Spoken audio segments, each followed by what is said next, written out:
Hello everyone and welcome to my kitchen. Today I am learning, because I ain't never did this before, how to make cabbage. Now I'm getting over a little cold, so my voice is a little crazy, but that's okay. Let's make this cabbage. So I'm actually going to saute this cabbage. So you see there's a little oil in the pan. I'm going to put a little bit more. I'm just using grapeseed oil. And here's my cabbage. I already washed it, soaked it in apple cider vinegar, and it's ready to get put in the pan. So you want to get your pan high, get the grease up and moving before you pour everything in. Once this gets hot, I'll bring you guys right back. All right, so everything's nice and hot. You can hear the pan talking to me. And I'm just gonna go ahead and put in my salt and pepper. So here's my pepper. And then in this house we use pink salt, so we're gonna go ahead and put that in. So it's been seasoned, but I also like to use a little garlic salt, so I don't put too much regular salt because I like the taste of garlic salt. So with one hand, try to put that in there without putting too much. Right. And then I'm just going to fold it all in and go from there.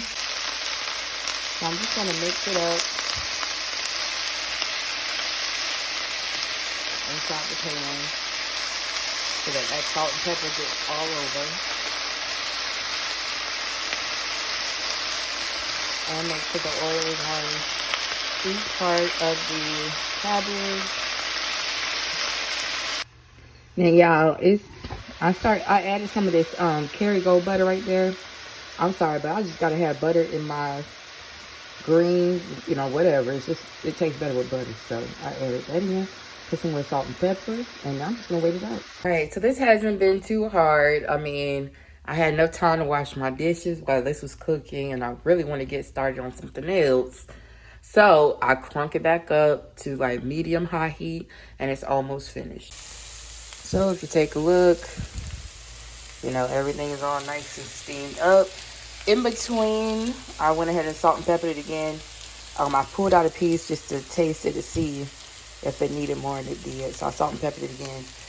It should almost be to a perfect situation here. I like my veggies kind of wilted. So yeah, so I'm gonna make sure that's what's gonna happen. So this is the end result. I'll just turn the heat off. As you see, one thing about when you saute it, it is gonna turn brown, just like an onion would do inside of the pan. But y'all, I done tried this like 2-3 times. I'm almost eating it out of the pan. It's so good. So some people like to add a little sugar to their cabbage. It's whatever y'all eat in y'all's house. But, yep, I would say my first time sauteed cabbage is a success. Ready to scoop it up and make something else to go along with it. See y'all next time.